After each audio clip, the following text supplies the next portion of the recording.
odaygayguna ilama guursane uu mahadsan keligay un baa la jooga inkastuu gaboobay uu mahadsan ma aha waan soo gaarsiiyay halkaa ka sii wada dan caafimaad qabo alxamdulilah u badna waan lee iska dan yar baana maanta haddaan ka horno guulaha nolosha ka gaadhay qof sii amba u hibe yaad siin lahay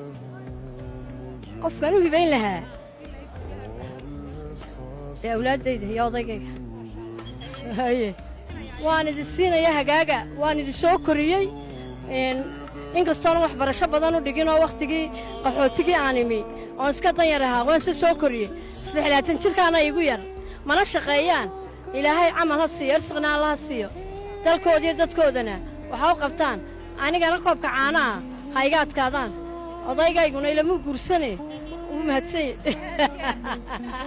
keligay un baa la jooga inkastuu gaboobay uu mahadsan ma aha waan idin soo gaarsiiyey halkaa ka sii wada carruurta kalena waxaan leeyahay